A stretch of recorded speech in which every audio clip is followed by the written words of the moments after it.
আসসালামু আলাইকুম বন্ধুগণ, আশা করি সবাই অনেক ভালো আছেন। আজকের এই ভিডিওতে আমি আপনাদের দেখাতে চলেছি যে কিভাবে আপনি ওয়াইটি স্টুডিও অ্যাপ্লিকেশনের ব্যাকগ্রাউন্ড সাদা কালার থেকে কালো কালার করবেন। তো ভিডিওটি শেষ পর্যন্ত দেখলে আপনারা খুব সহজে বুঝতে পারবেন।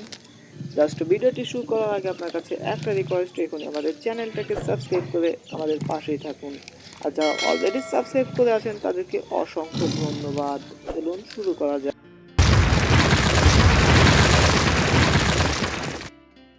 ওয়েলকাম ব্যাক বিয়ন। তো প্রথমে ওয়াইটি স্টুডিও অ্যাপ্লিকেশনটি ওপেন করুন, দেন আপনি আপনার প্রোফাইল অপশনটিতে ট্যাপ করুন এবং এখানে সেটিংয়ে চলে যান। এবং সেটিংয়ে যাওয়ার পরে আপনি দেখতে পাচ্ছেন ডার্ক থিম নামে একটি অপশন। তো আপনি এখানে এই অপশনটি এনাবেল করে দিন, তাহলে দেখতে পাচ্ছেন যে আপনার থিমটি কিন্তু কালো হয়ে গেছে। তো এখন আপনি চাইলে আপনার থিমটি আবার সাদা মোডেও আনতে পারবেন বা আপনার ব্যাকগ্রাউন্ডটি সাদা করতে পারবেন। তো এটি করার জন্য জাস্ট আবারও সেই অপশনটিতে আসবেন এবং এখানে আপনি এই অপশনটি আবার ডিসেবল করে দিবেন, তাহলে আপনার থিমটি আবার চেঞ্জ হয়ে যাবে। তো এভাবেই আপনারা সাদা থেকে কালো, কালো থেকে সাদা করতে পারবেন। জাস্ট ভিডিওটি শেষ পর্যন্ত দেখার জন্য ধন্যবাদ। দেখা হবে পরবর্তী ভিডিওতে। ততক্ষণ সবাই সুস্থ থাকুন, ভালো থাকুন, ফ্রিল্যান্সার রনির সাথে থাকুন। আল্লাহ হাফেজ।